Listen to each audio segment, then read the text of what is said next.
ஸ்ரீ காளிமாதா ஜோதிடம் பிரபல ஜோதிடர் பண்டித் மகாராஜா. தொழில், காதல், திருமணம், குழந்தை பாக்கியம் மற்றும் மந்திர சூனிய பிரச்சனைகளுக்கு நிரந்தர தீர்வு. வணக்கம். செய்தி வீச்சு உங்களை வரவேற்றுக் கொள்கிறது. இன்றைய செய்தி வீச்சில் தமிழகத்தின் பரபரப்பான அரசியல் நிலவரங்கள், இலங்கை நிலவரங்கள் மற்றும் உலக நிலவரங்கள் கலவையாக காத்திருக்கின்றன. முதலில் தமிழகத்தின் பரபரப்பு கள நிலவர பக்கம் பார்வையிட்டிருக்கலாம்.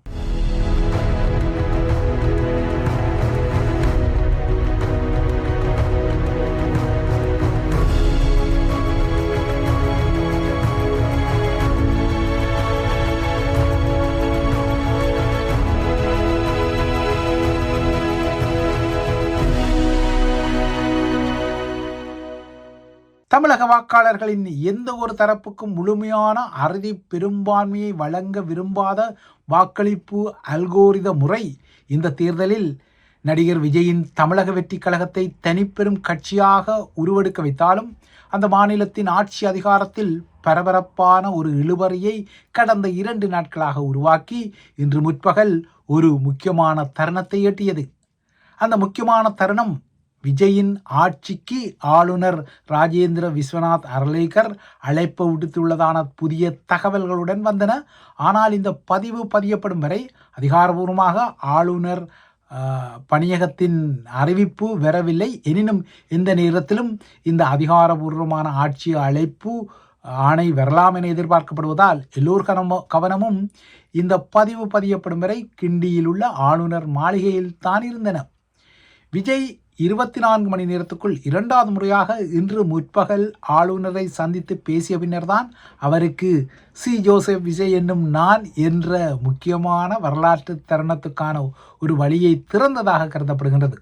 எனினும் பெரும்பான்மை பலத்தை நிரூபித்தால்தான் ஆட்சி அமைக்க அழைப்பு விடுக்க முடியும் என்ற ஆளுநரின் நேற்றைய நிலைப்பாடு இன்னமும் துருத்தியபடிதான் உள்ளது.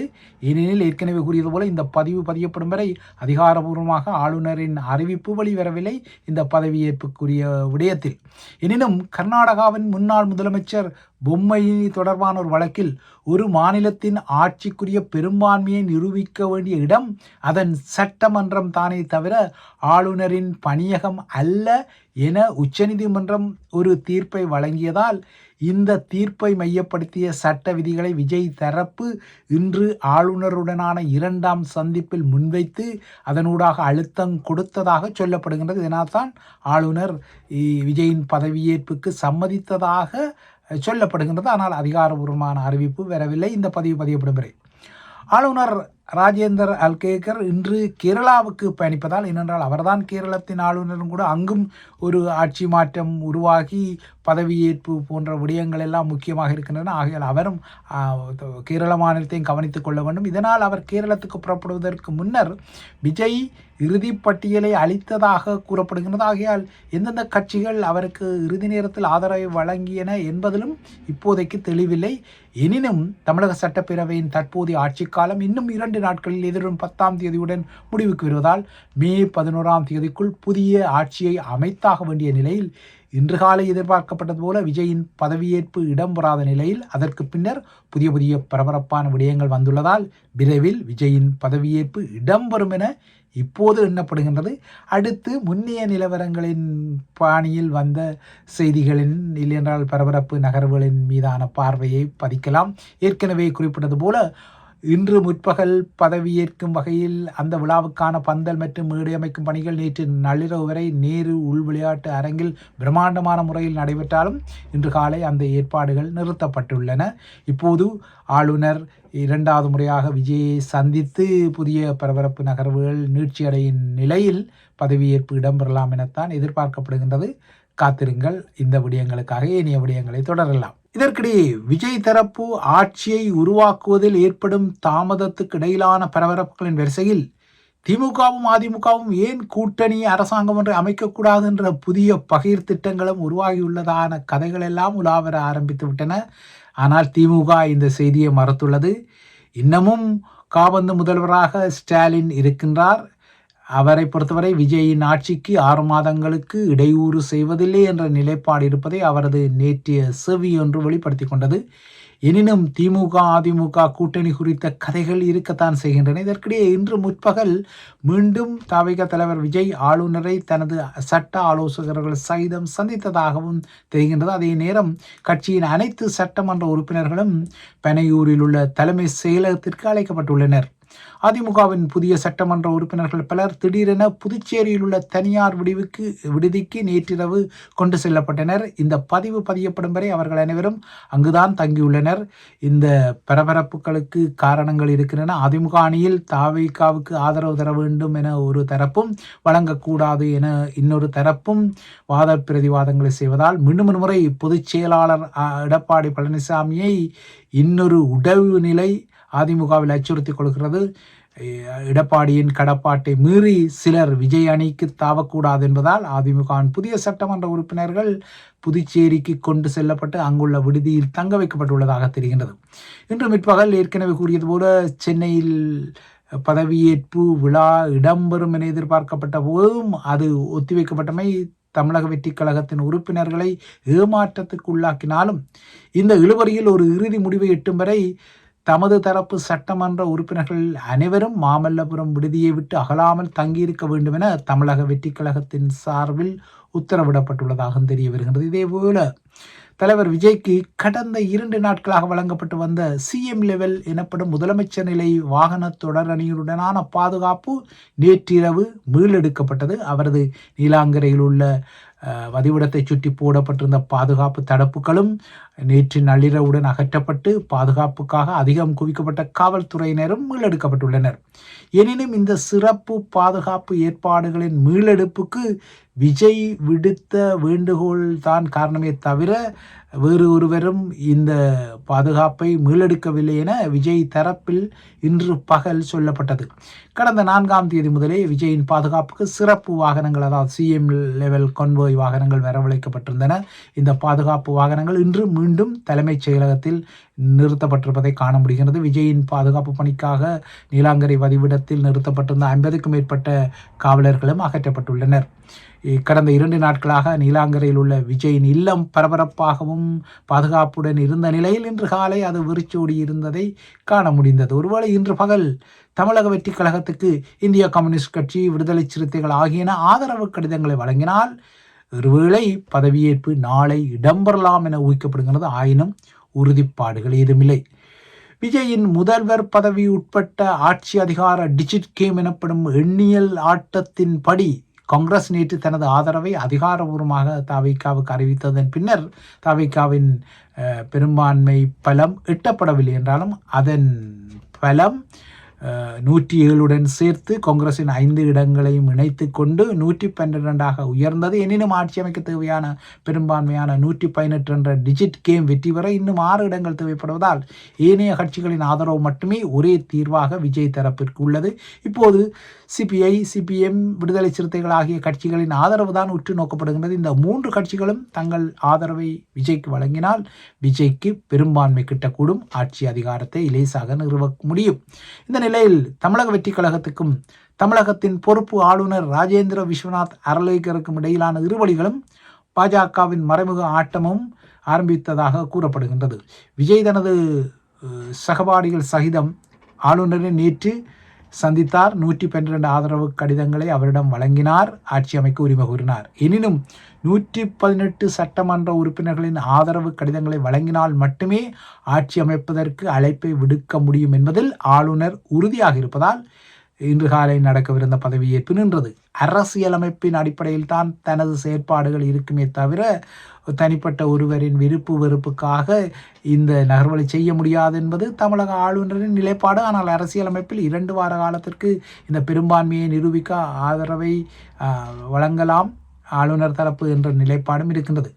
போதிய பெரும்பான்மை இல்லாமல் யாரையும் ஆட்சி அமைக்க அழைக்க முடியாது என்ற நிலையில் ஆளுநர் தரப்பு தனது சட்ட வல்லுநர்களுடன் நிற்கின்றது. அதற்காக சிறப்பு ஆலோசனைகளை நடத்தி வருகின்றது.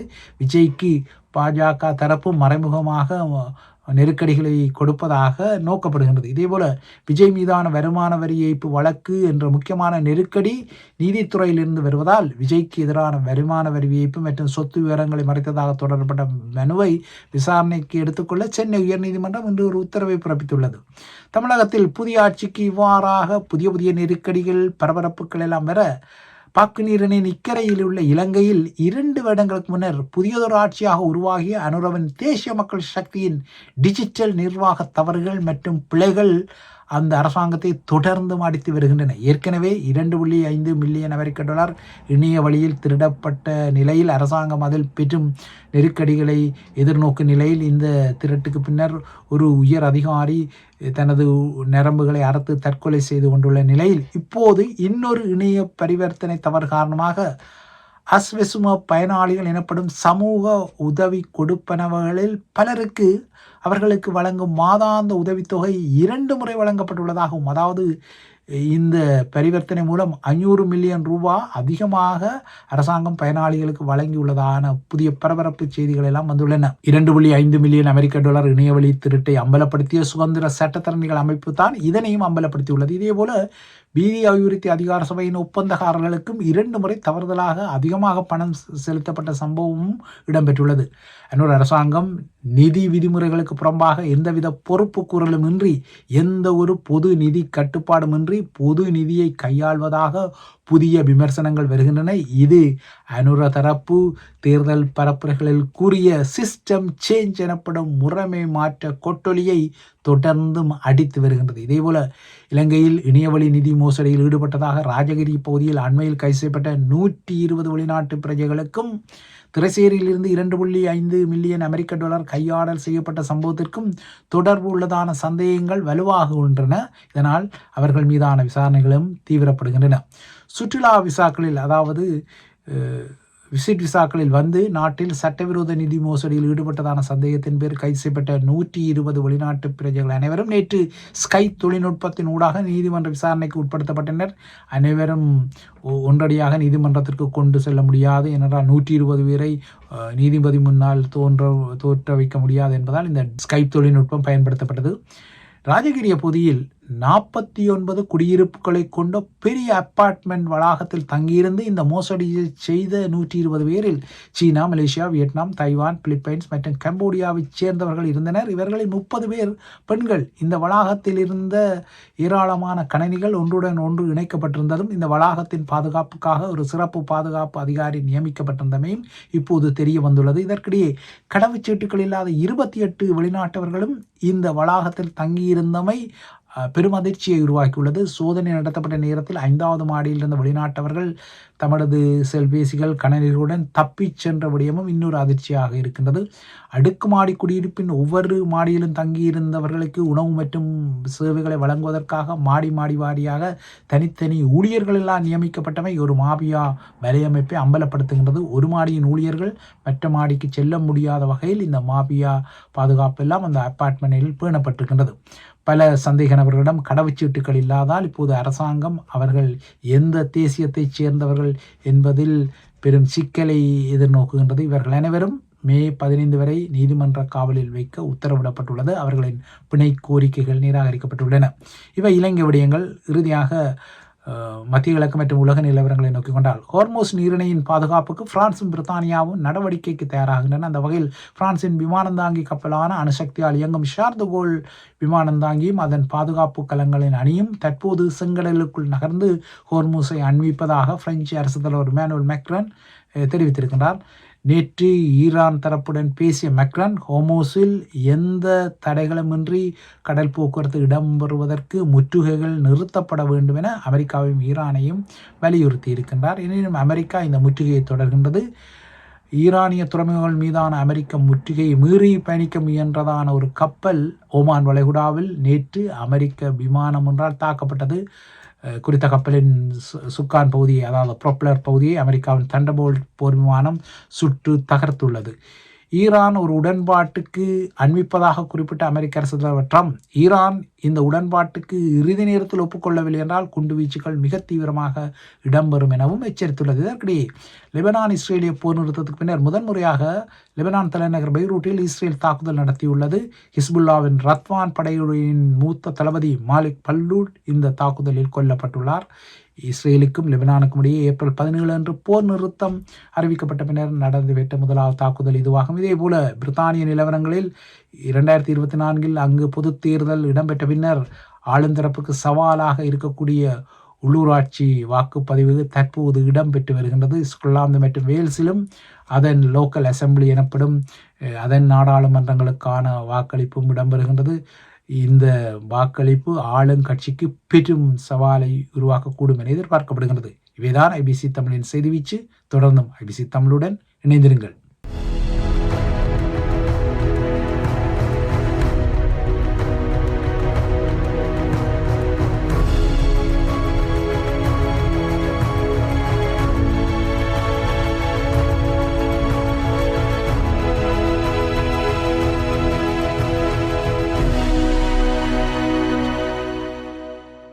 ஸ்ரீ காளிமாதா ஜோதிடம் பிரபல ஜோதிடர் பண்டித் மகாராஜா. தொழில், காதல், திருமணம், குழந்தை பாக்கியம் மற்றும் மந்திர சூனிய பிரச்சினைகளுக்கு நிரந்தர தீர்வு.